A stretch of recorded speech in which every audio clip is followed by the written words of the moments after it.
কেন হরিশ্চন্দ্র আবার কেন নিরানন্দ হবে? নিরানন্দ হওয়ার একটি কাজ আছে। বিয়ে হয়েছে, অনেক বছর হয়ে গেল, একটা পুত্র সন্তান কোন হলো না। বিয়ে হয়েছে, একটি সন্তানও হইল না রে। তখন আপনি সিংহাসনে বসে দুই চোখের জল ফেলতে লাগলেন। এই রাজ্যের মধ্যে সবাই আমাকে আজ করে বলে নিন্দা করে, আমার একটা সন্তানও হলো না রে। ছেলে হোক মেয়ে হোক, যদি একটা সন্তান হতো তাহলে সবাই আমাকে শ্রদ্ধা করত, সবাই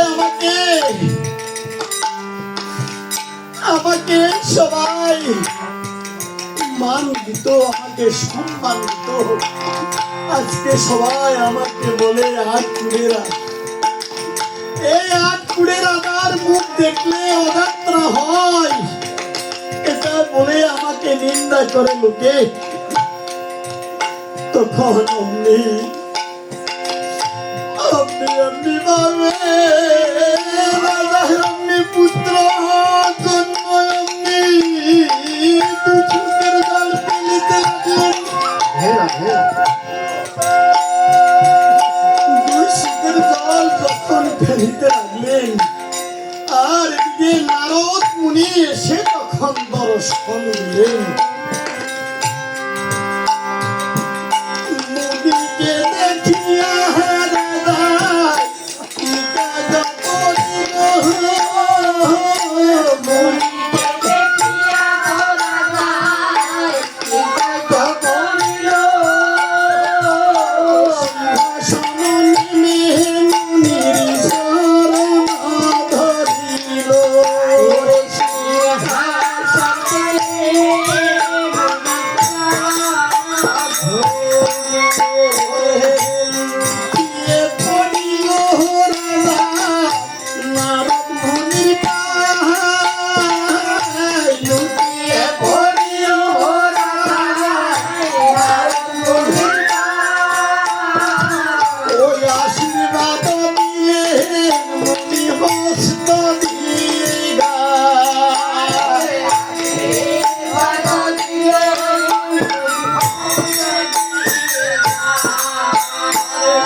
দেখে আমি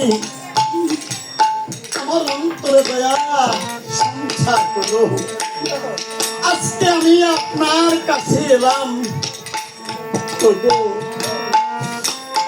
নারদ মুনি,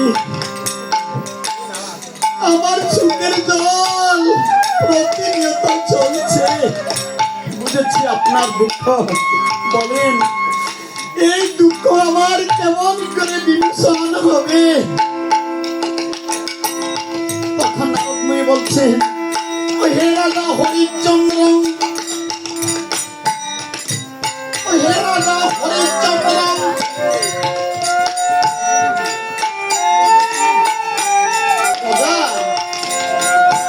আপনি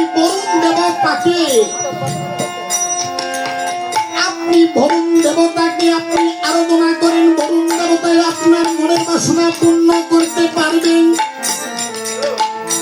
তখন সে কি বলেন, ওই বরুণ দেবতাকে তখন আপনি ধ্যান করতে লাগলেন। আর আজকে বরুণ দেবতা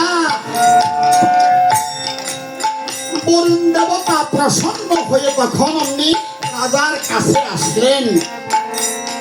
ওগো মহারাজ, আপনি আমাকে কেন স্মরণ করেছেন?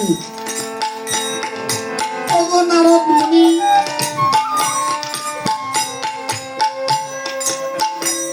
নারদ মুনি,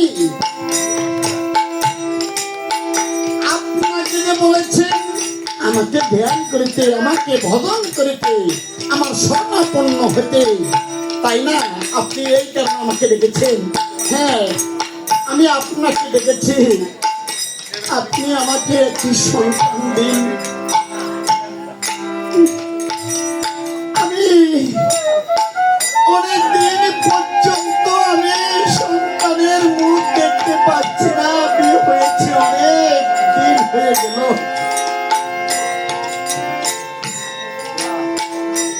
বিয়ে হলো, অনেক দিন হয়ে গেল, আমি একটি সন্তানের মুখ দেখতে পাচ্ছি না। দয়া করে আপনি আমাকে সন্তান দিন। রাজা হরিশ্চন্দ্র, আমি আপনাকে সন্তান দিতে পারি, একটি সত্য আছে। বলেন কি সত্য? আপনি যাহা বলেন আমাকে, আমি তার মাথা পেতে নেব। তারপরও একটি সন্তান আপনার কাছে আমি প্রার্থনা করি। পুত্রিয়া বলে আমাকে সবাই নিন্দা করে।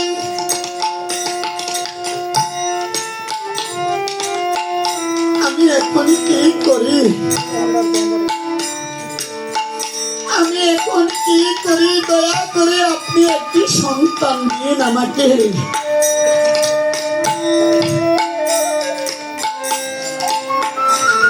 দয়া করে আপনি আমাকে একটি সন্তান দিন। আজকে তখন আপনি বরুণা বললেন, বরুণা বললেন আমি আপনাকে সন্তান দেব। সন্তান হইলে আপনি সন্তানকে যজ্ঞে বলি দিতে হবে। এটা কি?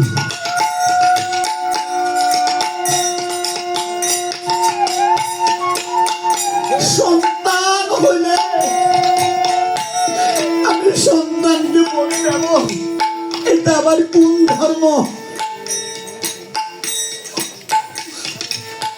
সন্তান হলে মা বাবা কত আনন্দ পায়, সেই সন্তানকে কেমন করে বলি দেব? তখন রাজা হরিশ্চন্দ্র মনে মনে ভাবলেন,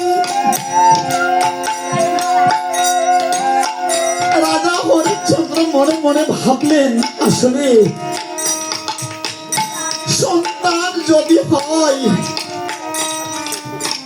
বলি দিল অসুবিধা নাই, কারণ লোকে আমাকে আট করে বলে আর কখনো যাতে নিন্দা না করিতে পারে।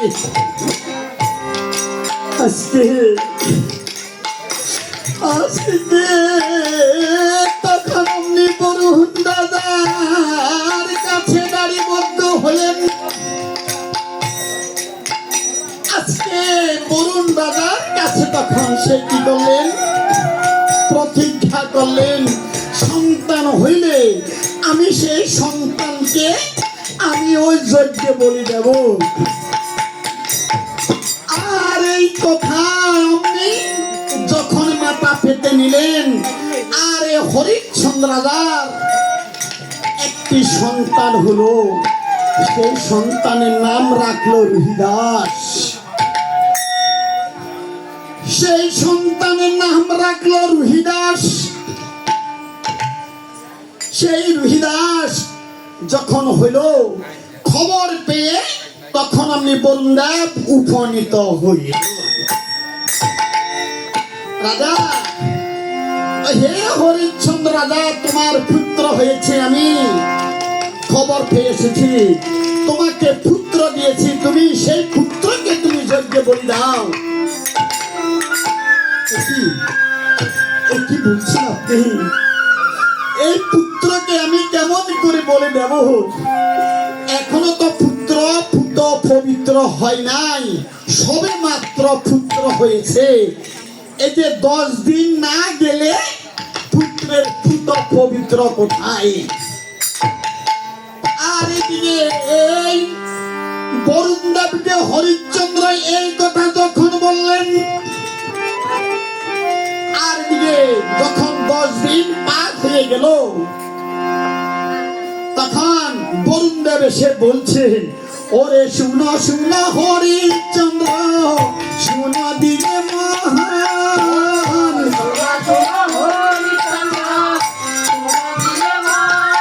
ওরে 10 দিন অতিবাহিত হইল এখন, 10 দিন অতিবাহিত, এই যে 10 দিন অতিবাহিত হয়ে গেছে, তোমার এই পুত্র এই যে পুত পবিত্র হইল। কারণ শাস্ত্রে লেখা আছে, গরুর পুরাণে সুন্দরভাবে লেখা আছে, হইল 10 দিন, মরল 10 দিন। এই যে 10 দিনের উপরে কোনো কাজ নেই। আর এই যে তোমার পুত্র 10 দিন